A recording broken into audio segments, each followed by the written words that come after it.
Ще говоря за музейното образование от гледната точка на специалист по информационни технологии. Като първо ще искам да изясня някои базови принципи.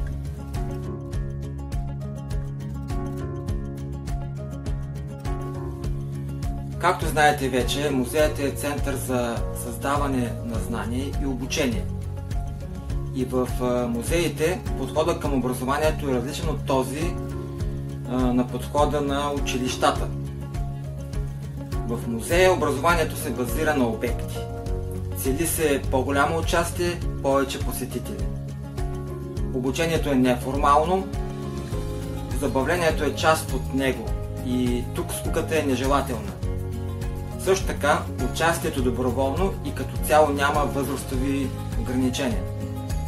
Фокусът трябва да е върху процеса на обучение и активното изграждане на знания чрез автентични и значими дейности.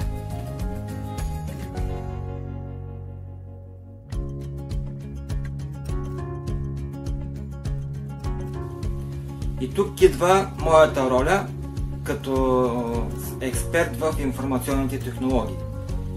Това е как технологиите могат да подпомогнат тези процеси.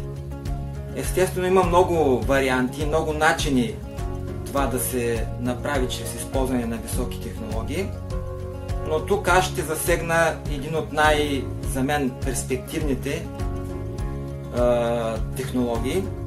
Технологиите за добавена реалност.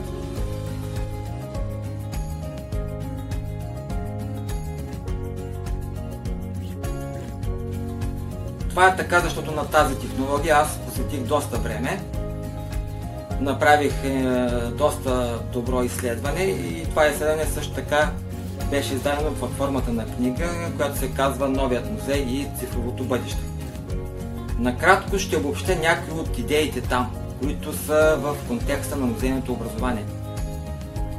Така, с какво може да е полезна добавената реалност на музеите?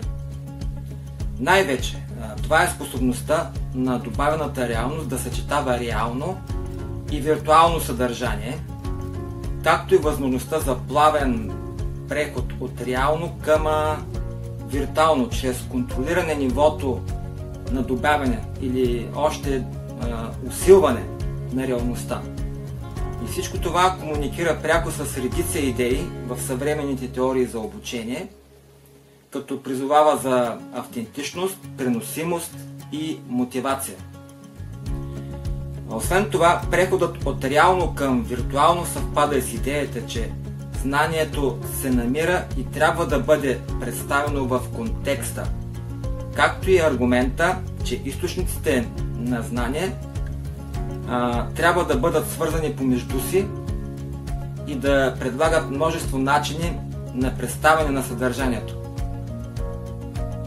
Освен това, аз програмно реализирах тези идеи, тествах ги на практика и направих анализ. И там общо взето изведах следните възможности. Това нещо, което говорих до сега, се оказа много подходящо за използване в музеен пътеводител или като експозиция с добавена реалност, като правим добавяне на виртуални обекти в реалния свят на експозиционното пространство, контекста. Освен това, технологията е много подходяща за изграждане на виртуални изложби в отдалечени места, извън музея. Пак в реално пространство, но виртуални обекти. Друго важно нещо е, че с нейна помощ, с тази технология, музеите могат да изградат много сценарии за интерактивно обучение, които могат да превърнат посетителя от пасивен зрител в активен участник.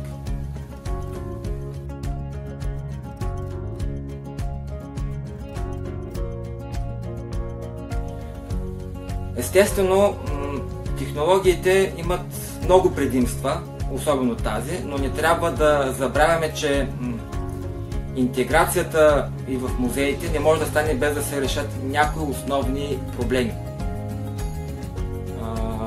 Първо, интерактивността трябва да е вътрешно присъща на сценария на едно приложение, включително и такова с добавена реалност.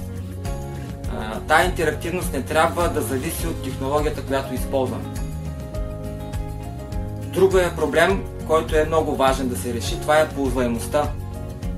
Хората трябва да взаимодействат с средата и със съдържанието по лесен и естествен начин. Фокусът трябва да е в знанието, а не в технологията. Елементът на забавление, който всяка технология такава, особено когато е нова, внася, не трябва да измества интереса на потребителя от истинския обект. И накрая, и най-важното според мене, съдържанието е онова, което създава стойности. Технологиите сами по себе си не могат да го направят.